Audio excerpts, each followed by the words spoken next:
She came back from London, wearing Daphne's dead mother's ring.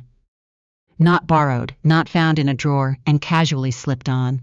She was wearing it on her right hand, third finger, the way a woman wears something she intends to keep, and when the light from the foyer chandelier caught the gold, Daphne saw it before she saw anything else, before the luggage lined up against the staircase, before the man she had been married to for 13 years standing at the center of the room with his arms folded, before any of it. If you believe that some people don't reveal who they truly are until they believe the game is already over, subscribe to Crimson Secrets and stay with me until the very last line, because this story will not let you go. And drop the name of your city in the comments below right now. I want to know exactly where you are when this one finds you. Daphne Hartwell had been in London for 6 days, closing a rebrand deal for one of the oldest luxury hotel groups in Europe.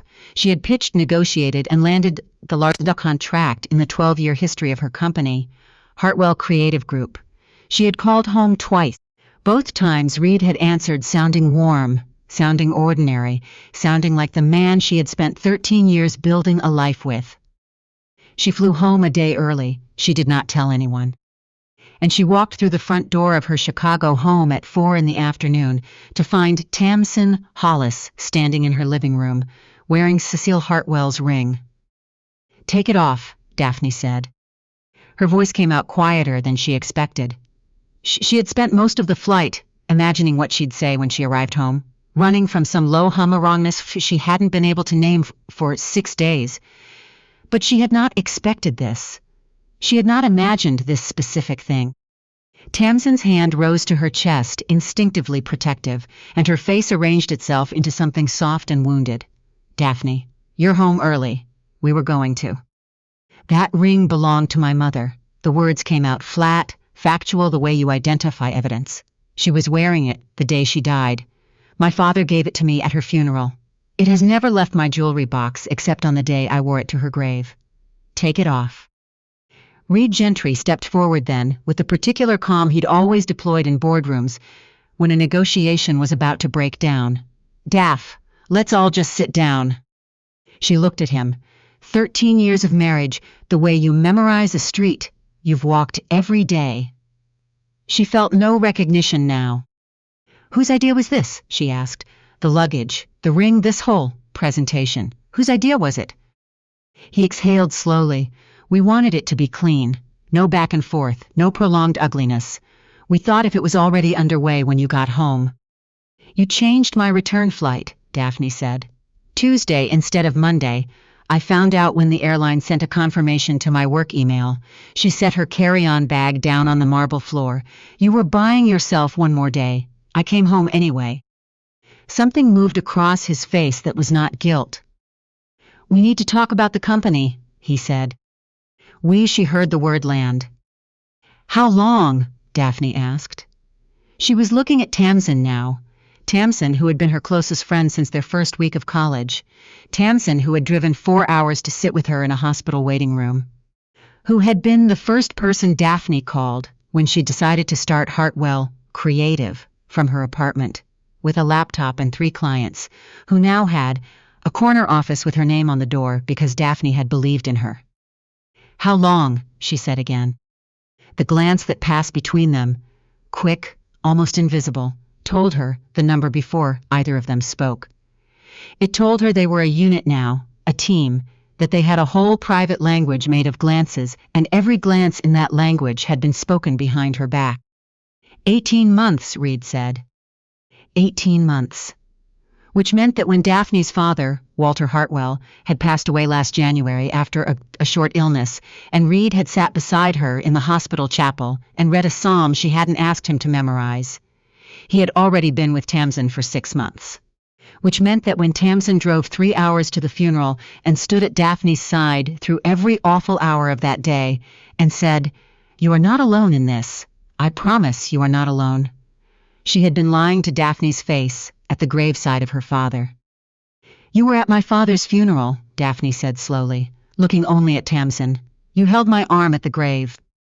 Tamsin's eyes went wet. "Please don't." "I'm not asking for an apology. I'm just saying it out loud. You stood at my father's grave and held my arm while you had been sleeping with my husband for 6 months. I need to hear myself say that, so I know the world is still the same world. It was Reed who spoke next, and his voice had shifted, the boardroom smoothness starting to fray at its edges. The company, he said. That's what we need to address. I have been at Hartwell Creative for 11 years. I brought in the Meridian account, the Cole Group, the entire Pacific Rim expansion. I've spoken to an attorney. In a marriage this long, with the contributions I've made, I'm entitled to a significant equity stake. I want 50% of the company, in writing, before anything else moves forward. He straightened, and for a moment he looked like the man she'd met at a conference 12 years ago. Confident? Persuasive, certain that the room would follow him wherever, he pointed. Do you know, Daphne said carefully, who actually owns Hartwell Creative Group? He frowned. We do. The company is marital property. Your name is on the... I'm not asking about marital theory. I'm asking you a factual question about who holds the controlling equity in the company you are currently standing in front of. Do you know the answer? Something uncertain moved through his expression. Your name, or... No. He went still. The majority equity of Hartwell Creative Group is held by the Hartwell Legacy Trust. She said it. The way you say something you've known for years and have been quietly deciding whether you'd ever need to say. It was established by my father 8 years ago, 4 years before you joined the company. The trust owns the company. I serve as steward. I don't own it. It cannot be divided in a divorce because it isn't mine to divide. The equity you think you're entitled to doesn't exist. The silence that followed was the loudest thing in the room. Tamsin's hand moved to the ring, not tenderly this time, but fumbling, searching for the clasp, suddenly aware she was wearing documented trust property in front of a witness. Leave it on, Daphne said. You wanted to wear it. You'll answer for it. She's stalling, Reed said, but his voice had lost its center. There is no trust. I've seen every financial document this company has ever produced. I have sat in every board meeting for 11 years. There is no trust in any of those documents. You would know, Daphne said, if I had ever told you.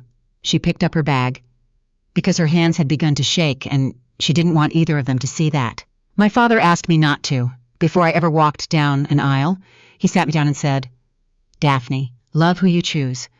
But don't hand someone the keys to everything we built until you know, not believe know, that they'd protect it the way you would. He wasn't warning me about you specifically. He just told me to wait until I was certain. She paused. I kept waiting, kept thinking, maybe next year, maybe when things feel right, maybe when I finally feel certain. I never felt it. I didn't understand why, until today. She walked into the study and closed the door behind her, sat down at her father's old mahogany desk, and pressed her palms flat against the wood until the shaking in her hands went still. Then she called Everett Moss. He answered on the second ring. I need you to answer a question, and I need you to be straight with me, she said. Always, he said, and then, before she could ask it, tell me what happened. Reid is filing for divorce. He's demanding 50% of the company equity. He thinks the trust is fiction. She closed her eyes. Is it airtight? There was a pause. The specific pause she'd learned over years to recognize as Everett shifting. From the man she'd known since childhood to the attorney her father had trusted above everyone else. Walter and I spent 3 months building that trust, he said. I have managed it every day since. Reed Gentry has exactly as much legal claim to Hartwell Creative Group's equity as someone walking past your building on the street, which is to say none. 0, his voice dropped. Daphne, what's happening? He's leaving me for Tamsin, 18 months, and my father's funeral was 6 months in. A long silence. I'll be there in 30 minutes, Everett said. Don't sign anything. Don't let either of them define what you're feeling. Can you hold? I can hold. You already are, he said. I'm on my way. When she came back out of the study, they were still in the foyer. Something had changed between them in those 20 minutes. The body language of people who had gone in expecting to win and were no longer certain. Tamsin was speaking in a low, tight voice. "You told me there was no hidden structure. You said you'd been through everything." "I have been through everything," Reed said. "She's cornered and she's performing. That's what she does." She didn't look cornered. Daphne stood in the doorway and let them finish. "In 13 years," she said when they noticed her, "I never once heard you talk about me like a problem to solve. When did I become an opponent?" Reed turned, and the mask he had been wearing for so long shifted just enough for her to see what was underneath it. "You want the truth? You became one the day you stopped needing me. You ran the company and the pitches and the strategy, and then you ran the grief for your father, all by yourself, and at no point, not one, did you ever look over and let me be the person holding things up. Do you have any idea what that does?" "So this is because I was too capable," Daphne said. "That's not what It's what you meant. I was too functional. I grieved my own father too quietly." She shook her head once. "Everett is on his way. I'd prefer that both of you be gone before he arrives, because once he walks through that door, this stops being a private grief and becomes a legal matter. And you don't want it to become a legal matter. Not yet, because right now I'm still deciding how much of my mercy to extend." They left, not gracefully, not quietly, but they left. And Daphne sat down on the floor of her own foyer, with her back against the wall, and her mother's ring in her fist. Tamsin had fumbled it off her hand in the driveway and pressed it into Daphne's palm without looking at her. And she let herself feel every single thing at once. The 18 months, the funeral, the 13 years of a marriage she had apparently been living inside, alone, not knowing that the person beside her had already started measuring the exits. Everett found her there 26 minutes later. He didn't say anything at first. He just sat down beside her on the cold marble in his good suit and put his hand over hers where she was gripping the ring. "He'll file Monday," she said. "Yes. He'll claim marital contribution. He'll say the trust is a fiction designed to defraud him." She pressed the ring to her mouth. Everett. He was at the company long enough to know things, pricing strategies, client acquisition models, competitive positioning, if he wanted to use that as leverage. "Has he been in contact with anyone at Archer Group?" Everett asked quietly. Archer Group was the largest competing creative consultancy in the Midwest, and they had been trying to raid Hartwell Creative's client and base for The question landed the way questions do, when you already know the answer and have been frightened to hear it asked aloud. 3 weeks earlier, a former Hartwell strategist named Deb Cho, who had left on good terms to join Archer Group, had forwarded Daphne an email from Reed's personal account. It had arrived with a single line of context. "I thought you should see this. I'm sorry." The email offered Archer Group's managing director the Hartwell Creative pricing models, campaign strategies, and client acquisition roadmap. Every piece of competitive intelligence Reed had accumulated over 11 years. In exchange for a senior partnership position once, in his exact words, his current personal situation concluded. His personal situation, that was their marriage. Daphne had read that email at 2 a.m. in a Frankfurt hotel room 3 weeks ago, and she had held it, and she had chosen not to fall apart. She had chosen instead to think. She showed it to Everett now. He read it twice. He didn't just betray his wife, Everett said. He tried to sell the company to its competitor. And then he walked through your front door with movers and a divorce demand, and thought he was playing his strongest card while you had nothing in your hand. "He doesn't know I have the email," Daphne said. "He doesn't know. Deb sent it. He's going to arrive at the board meeting thinking his leverage is the knowledge in his head. Pay me what I'm asking or I make calls." She looked at Everett steadily. "I want forensic monitoring on the Hartwell system starting tonight. Every login, every file access, every credential used inside that building." Everett looked at her. "Tamsin has active credentials." "I know." "You think she'll try to cover her tracks?" "I've known Tamsin for 22 years, Daphne said. "I know exactly what she does when she's scared."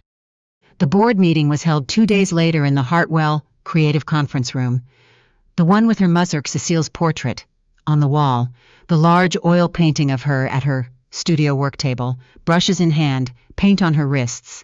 Daphne had hung it there the year after her mother died, because she wanted to run the company under her mother's eyes. Reed arrived with 2 attorneys and the bearing of a man who believed the room was already his. His lead attorney laid a claim on the table: marital contribution, equitable distribution, 11 years of executive-level partnership building the company's accounts. Reed watched Daphne from across the table with the specific smile of a man holding a card he hadn't played yet. Everett laid the trust documents on the table 1 page at a time. When Reed's attorneys finished reading them, the room went very quiet. "This isn't possible," Reed said. He was speaking to Daphne directly now, not to the lawyers. "I have seen every financial document this company has ever produced. I've sat in every board meeting. There is no trust." "The trust doesn't appear in the operating financials," Daphne said. "It owns the company. You spent 11 years reading profit and loss statements, thinking you were reading the deed to the building. Belonged to. You assumed it was yours because you were standing in it." Reed was quiet for 2 seconds, then he smiled. The same smile from 100 boardrooms, the one that meant he thought he was about to win. "Fine," he said. "Keep your trust." He reached into his briefcase. "Because, here's what I do have. I have your pricing models for the top 8 accounts. I have the acquisition roadmap for the next 3 years. I have the full competitive positioning document your strategy team built last spring." He set a page on the table between them. "And I have a meeting at Archer Group Thursday morning. Unless you'd like to settle privately and make that meeting unnecessary, your choice, Daph. You always did love having one." The room went absolutely still. This was the moment he had spent 18 months building toward. He watched Daphne's face, waiting for the crack.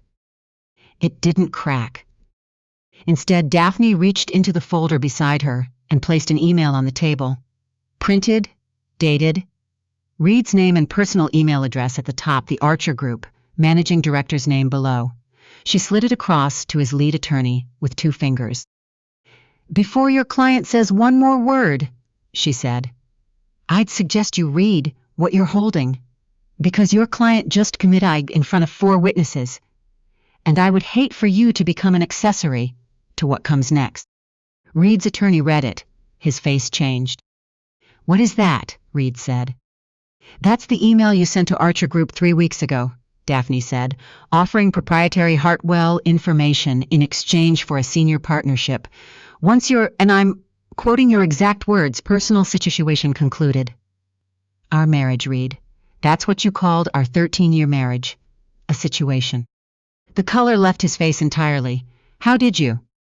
"Deb Cho forwarded it to me the day she received it. She has a conscience. She also has the original in her sent folder."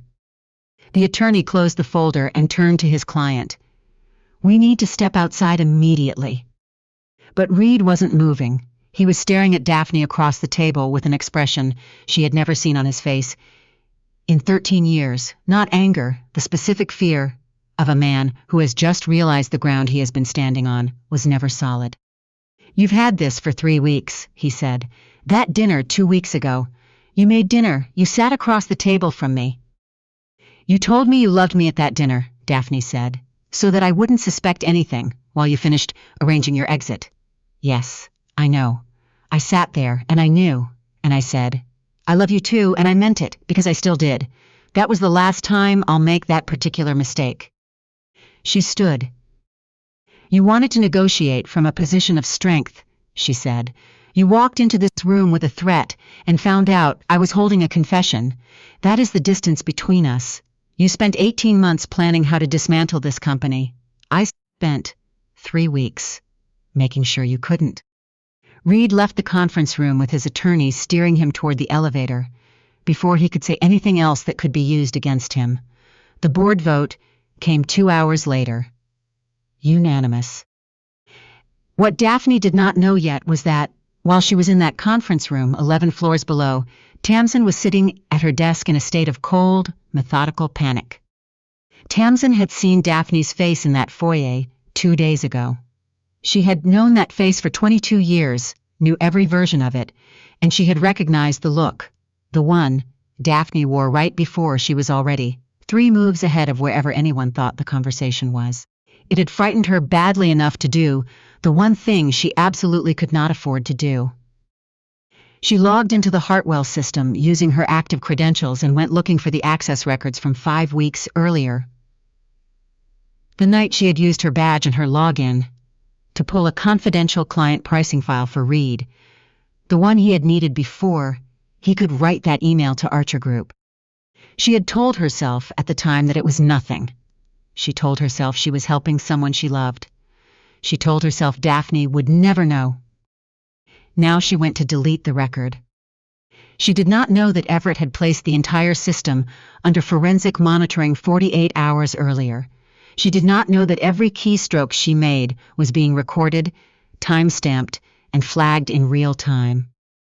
She did not know that the moment her credentials touched that file, an alert went simultaneously to Everett's phone, to Hartwell's head of security, and to Daphne. Daphne was in the elevator when it happened. She looked down at the notification on her screen, and something behind her eyes went very still. She did not go down to the office floor to confront Tamsin, not yet. "Let her finish," she told Everett on the phone in the lobby. "Every file she deletes is another count. Accessing it once is a mistake. Returning 6 weeks later to erase the proof is intent. Let her build the whole case for us herself." For 9 minutes, Tamsin deleted her own future one file at a time, believing she was saving it.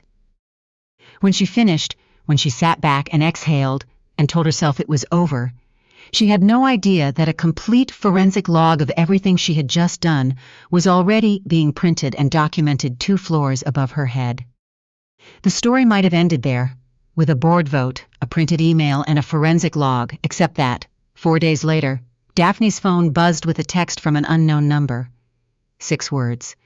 "The board doesn't know about February. Ask Reed what he asked Everett in February."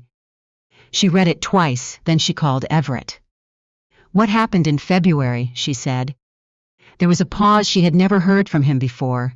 Not thought, but decision. "In February," he said, "Reed came to see me alone. He asked about the trust's succession structure. He asked whether, if something happened to you, the stewardship would pass to him as your spouse." The room went quiet around her. "I told him no," Everett said.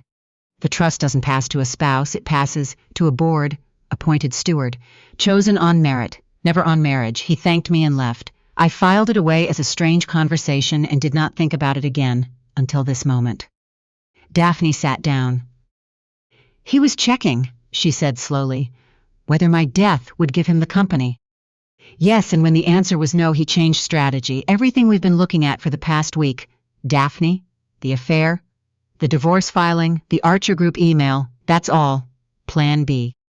She looked at her phone, the unknown number. Someone who had been in that room, or someone Reed had told. Reed didn't confide easily. There was really only one person he would have told. She was 3 floors below. Daphne went to see Tamsin alone, over Everett's subjection, for the same reason you go to see someone you've known for 22 years before the lawyers take everything. Not to build a case, but because there are things that belong to people before they belong to a courtroom. She sat across from Tamsin in her office and asked the only question she had really come to ask. "When I called you from the hospital," Daphne said, "the night my mother went in for the last time, you drove 4 hours to get there. Do you remember what you said when you walked through those waiting room doors and I was sitting there alone?" Tamsin was very still. "You said, 'I'm here, I'll always be here, that's what we do.'" Daphne folded her hands. "And you meant it." "I know you meant it then, so I need to understand when you stopped. Was it a moment, or did it just rot slowly until you stopped noticing?" "You want the truth," Tamsin said, and the words came out uneven, the rhythm of something that had been compressed for a very long time.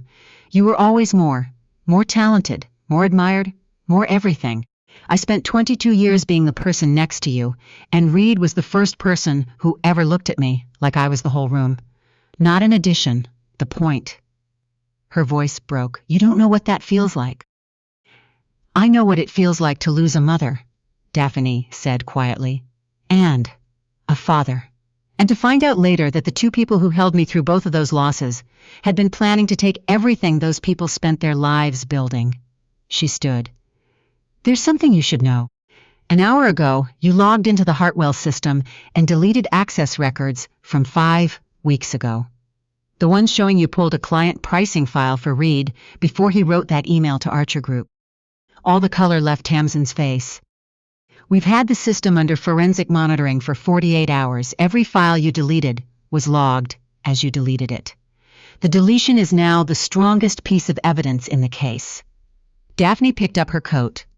And the investigators are going to ask whether Reed ever told you about his conversation with Everett in February, about whether he ever said, even as a joke, that the simplest version of all of this would have been if I'd never come back from one of my trips. Tamsin went completely still. Then, in a very small voice, he said it once. Months before things got serious between us. He said if something just happened naturally, on one of your trips, it would be so much simpler. He laughed. I told myself it was nothing. I've been telling myself it was nothing ever since. Was it nothing? Daphne asked. Tamsin didn't answer. Reed's plan, Daphne said, from the very beginning was to walk into a senior partnership at Archer Group while you walked into a federal investigation alone. His email names your credentials as the asset he was selling. He was going to let you carry the weight of this by yourself. She paused at the door. You know that now. The only leverage you have left is telling the truth before he frames the story. She walked out without looking back. The consequences moved slowly, as real consequences do. Reed was removed from every Hartwell affiliation by board vote the following week, 11-0. The email went to the appropriate authorities. Archer Group severed contact with him immediately. The industry is small. The documentation was public, and there is no corner office waiting for a man whose entire professional proof that he will portray whoever trusts him. He applied to 7 firms in the following months. Not one called back. Tamsin cooperated with the investigators. She told them about February. She told them about the comment Reed had made, the one he'd called a joke, the one she had spent months trying not to think about too directly. It wasn't enough to charge him with anything beyond the espionage and solicitation. It was enough for Daphne to understand the full shape of what she had survived and how close she had come to surviving it without ever knowing she was in danger. 8 months after the day she walked through her front door to find her world dismantled, Tamsin appeared at the entrance of the Hartwell Creative Building on a Tuesday afternoon and stood in the lobby for 20 minutes before anyone told Daphne she was there. Daphne went down to the steps to meet her. I forgive you, Daphne said. I want to be very precise about what that means and what it doesn't, because you're going to walk away from this and build a version of it in your head, and I want you to at least build the true one. She held Tamsin's gaze steadily. I forgive you. I am not carrying it anymore. That is for me, not for you. I needed to set it down because carrying it was giving you space in a life that's finally full of better things. She paused. But I am not your friend anymore. I am not your history anymore. Forgiveness is not the same as an open door. You lost the door in that foyer, and no amount of the first thing gets the second one back. Tamsin opened her mouth and then closed it. Take care of yourself, Daphne said. Go figure out why being second felt worse to you than being loved. By me, by my whole family. For 22 years you just couldn't feel it over the sound of your own scorekeeping. I hope you find a way to quiet that down. But you're going to have to find it somewhere else. Not here. She turned and walked back up the steps into the building, and she did not look back, and not looking back cost her nothing at all. Everett was waiting in the lobby. How do you feel? He asked. Free, she said, and she was surprised to find she meant it completely. The company grew in the year that followed, not because anything about Hartwell Creative had changed, but because it turned out that what Reed had contributed to it, and it had been real, she would not deny that, was scaffolding. The building itself had always been Daphne's. Me? Her eye, her clarity. The particular intelligence she brought to understanding what a brand was trying to say, and finding the truest way to say it. Scaffolding comes down when construction is finished. The building remains. She launched a residency program. 6 emerging creatives a year, paid positions, no portfolio requirement, chosen on the merit of one original pitch. Kids who had grown up without the kinds of networks that opened doors in the industry. Tamsin's old role, head of client partnerships, now carried a second function. Finding those 6 people every spring and bringing them through the door. Her mother Cecile's portrait still hung in the conference room, paint on her wrists. The ring was back on the chain around Daphne's neck, against her chest, where she wore the things that mattered. Everett became a fixture the way some people do, when they simply refuse to leave. Not loudly, not with any announcement, just steadily, the way he had apparently always been there without her fully registering it. He came for meetings and stayed for dinner. He answered and never made her feel that she had used up some invisible allowance of needing. One evening, she looked across the kitchen table at him and understood that she had been in love with him for longer than she'd allowed herself to know. She told him so plainly. They had built plainness between them, the two of them, over years of working alongside each other, and she wasn't going to abandon it now. He said he had been waiting 11 years to hear it. He said it without an invoice, without the register of a man keeping score, without a single thing that resembled expectation. Reed Gentry had looked at Hartwell Creative Group and seen a company he deserved half of. Tamsin Hollis had looked at Daphne's life and seen a position she'd been denied. Neither of them had ever looked at the woman standing in the middle of all of it and understood that she was the only irreplaceable thing in the room. They had spent 18 months measuring what could be taken, divided, sold, and submitted to attorneys. They had counted the furniture. They had never once understood what the furniture was sitting inside. On an evening in early spring, the conference room was lit warm and gold, Cecile watching from the wall. Everett beside her, 6 young creatives arguing with real heat about a campaign brief she'd given them that morning. The room was loud. It was the particular loudness of people who are building something and know it. Daphne looked up at her mother's portrait and held the ring on its chain and thought about what her father had actually built when he spent 3 months with Everett, drafting the Hartwell Legacy Trust. He had not built it to protect the company. He had built it to protect her, the long, patient, documented declaration that the most valuable thing in Hartwell Creative Group was not the equity, not the clients, not the brand that had taken 12 years to establish. It was the woman who had built all of it. And that was the one thing Reed had never figured out how to file for in court. The one thing Tamsin had spent 22 years standing next to and had somehow never seen. The one thing that had survived every single part of what they had tried to do, intact and entirely her own. That was the thing they could not take. It had never once been in danger.